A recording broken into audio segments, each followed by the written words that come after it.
नमस्कार दोस्तों, आपके अपने चैनल व्रत मुहूर्त डायरीज में आप सभी का स्वागत है। चैत्र मास की पूर्णिमा तिथि, चारों ओर दिव्य प्रकाश फैला हुआ था। देवताओं के लोक में भी एक विशेष उत्साह था, क्योंकि इस दिन होने वाला था उस महाबली का अवतरण, जो आगे चलकर भगवान राम के सबसे महान भक्त बनेंगे, पवन पुत्र हनुमान। कथा आरंभ करने से पहले अगर आप हमारे चैनल पर नए हैं तो अभी हमारे चैनल को सब्सक्राइब करें और कमेंट्स में जय श्री राम अवश्य लिखें। इस कथा की शुरुआत होती है माता अंजनी से। माता अंजनी अत्यंत तेजस्विनी, सुंदर और तपस्विनी स्त्री थी। उनका विवाह वानर राज केसरी से हुआ था।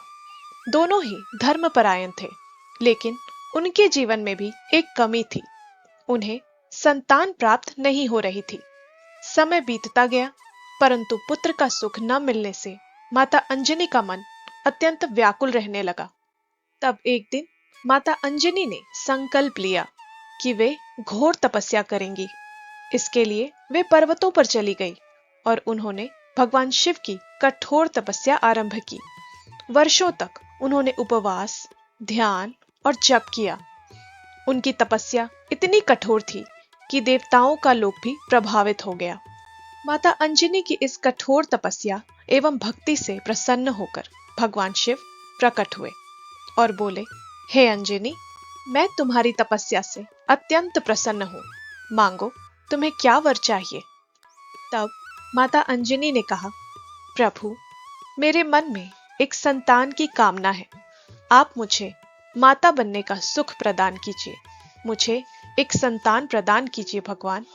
भगवान शिव ने उनकी प्रार्थना स्वीकार की और बोले, मैं स्वयं अपने अंश से तुम्हारे यहाँ जन्म लूंगा। तुम्हें एक दिव्य, तेजस्वी और अतुलनीय बलवान पुत्र प्राप्त होगा।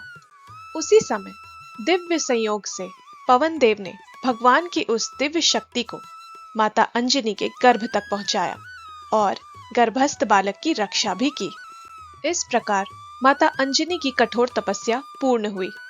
भगवान शिव के वरदान के बाद समय बीतता गया और फिर वह पावन क्षण आया जब चैत्र मास की पूर्णिमा तिथि को मंगलमय प्रभात में माता अंजनी के गर्भ से एक दिव्य बालक ने जन्म लिया। जन्म लेते ही उस बालक के मुख पर अद्भुत तेज चमक रहा था। उसकी आंखों में विलक्षण आभा थी और शरीर से जैसे दिव्य प्रकाश फैल रहा था। चारों ओर वातावरण सुगंधित हो उठा। आकाश में देवताओं ने पुष्प वृष्टि की और दिशाएं मंगल ध्वनियों से गूंज उठी। जब माता अंजनी ने पहली बार अपने पुत्र को गोद में लिया तो उनकी आंखों से आनंद के आंसू बहने लगे। वर्षों की तपस्या, प्रतीक्षा और मन की पीड़ा जैसे एक ही क्षण में समाप्त हो गई। वे अपने हृदय से बालक को लगाकर बार बार उसका मुख निहारने लगी। उनके चेहरे पर मातृत्व की अपार शांति और सुख स्पष्ट दिखाई दे रहा था। दूसरी ओर उनके पति वानर राज केसरी को जब अपने पुत्र के जन्म का समाचार प्राप्त हुआ तो वे अत्यंत प्रसन्न हो उठे। वे तुरंत वहां पहुंचे और उस दिव्य बालक को देखकर विस्मित रह गए। उन्होंने हाथ जोड़कर देवताओं का धन्यवाद किया और प्रेम से अपने पुत्र को गोद में उठा लिया। उनके हृदय में गर्व और आनंद का अद्भुत संगम था। लंबे समय बाद उन्हें पुत्र प्राप्त हुआ था, इसलिए उनका हर्ष शब्दों में व्यक्त नहीं हो पा रहा था।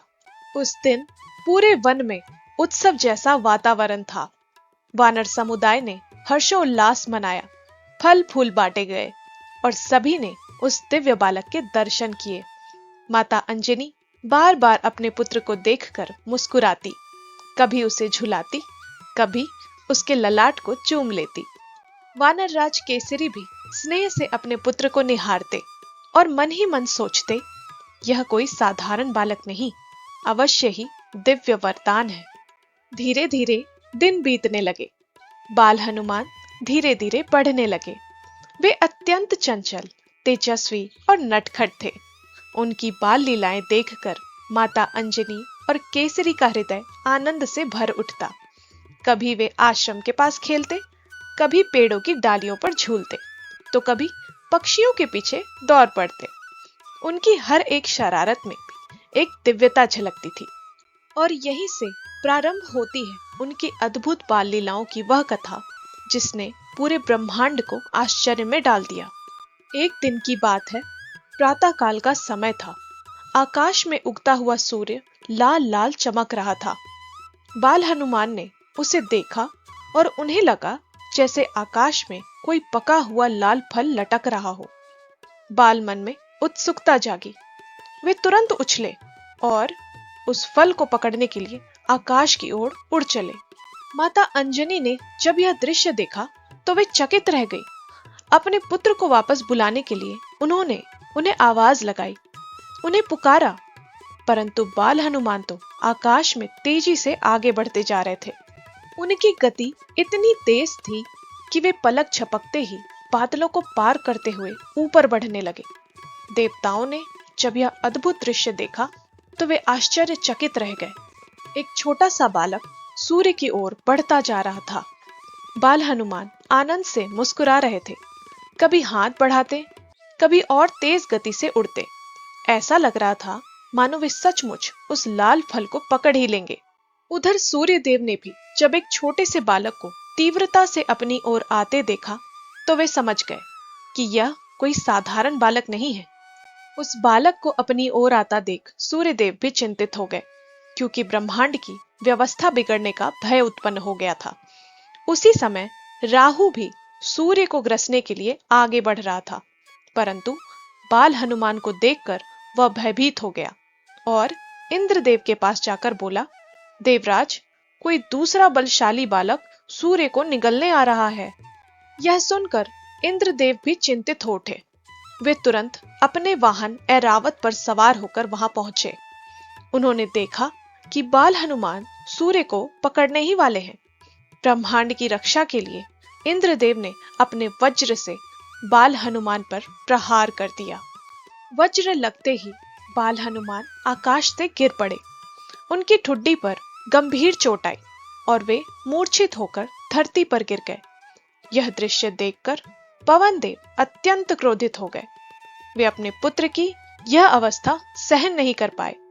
क्रोध में आकर पवन देव ने समस्त संसार में वायु का प्रवाह रोक दिया, जिससे धीरे धीरे पृथ्वी पर प्राणियों की सांसें रुकने लगी। मनुष्य, देवता, पशु पक्षी सभी व्याकुल हो उठे। वातावरण स्थिर हो गया और जीवन संकट में पड़ गया। ऐसी स्थिति देखकर सभी देवतागण घबराकर ब्रह्मा जी के पास पहुंचे और उनसे प्रार्थना करने लगे कि वे पवन देव को समझाएं। ब्रह्मदेव सभी देवताओं के साथ वहां पहुंचे जहां बाल हनुमान पड़े थे और पवन देव क्रोध में बैठे थे। ब्रह्मा जी ने प्रेम से बाल हनुमान को स्पर्श किया। उनके स्पर्श से बाल हनुमान तुरंत स्वस्थ हो गए। इसके बाद सभी देवताओं ने बाल हनुमान को प्रसन्न करने के लिए उन्हें अनेक वरदान दिए। ब्रह्मा जी ने कहा, यह बालक किसी भी अस्त्र शस्त्र से अजेय रहेगा। इंद्रदेव ने अपने वज्र के प्रभाव को समाप्त करते हुए आशीर्वाद दिया कि भविष्य में उनका वज्र भी हनुमान जी को कोई हानि नहीं पहुंचा पाएगा। अग्निदेव ने भी हनुमान जी को वर दिया कि अग्नि उनका कभी कुछ नहीं बिगाड़ पाएगी। वरुण देव ने जल से सुरक्षित रहने का आशीर्वाद दिया। यमराज ने उन्हें अकाल मृत्यु से मुक्त होने का वर दिया और सूर्य देव ने उन्हें अपना शिष्य बनाकर समस्त ज्ञान देने का आशीर्वाद दिया। देवताओं के इन वरदानों से बाल हनुमान और भी शक्तिशाली हो गए। पवन देव का क्रोध भी शांत हुआ और उन्होंने पुनः संसार में वायु का प्रवाह शुरू किया। तब कहीं जाकर सभी प्राणियों ने राहत की सांस ली। बाल हनुमान की यह अद्भुत लीला पूरे ब्रह्मांड में प्रसिद्ध हो गई। तभी से वे अतुलित बल, बुद्धि और दिव्य शक्तियों से संपन्न माने जाते हैं। इस प्रकार भगवान शिव के अंश, पवन देव के आशीर्वाद और देवताओं के वरदान से जन्मे हनुमान जी आगे चलकर शक्ति, भक्ति और सेवा के प्रतीक बने। माता अंजनी की कठोर तपस्या से जन्मे बाल हनुमान आगे चलकर प्रभु श्री राम के परम भक्त बने, जिन्होंने अपनी भक्ति, शक्ति और निस्वार्थ सेवा से संसार को सच्ची श्रद्धा का मार्ग दिखाया। इसी दिव्य अवतार की स्मृति में चैत्र पूर्णिमा के पावन दिन हनुमान जयंती मनाई जाती है। इस दिन हनुमान जी की पूजा करने से साहस, बुद्धि और बल की प्राप्ति होती है तथा जीवन के सभी संकट दूर होते हैं। बोलिए अंजनी पुत्र मारुति की जय, बोलिए पवन पुत्र हनुमान की जय, संकट मोचन बजरंग बली की जय, जय श्री राम। व्रत, मुहूर्त और त्योहार से जुड़ी ऐसी ही और उपयोगी जानकारियां प्राप्त करने के लिए हमारे चैनल व्रत मुहूर्त डायरीज को अभी सब्सक्राइब करें।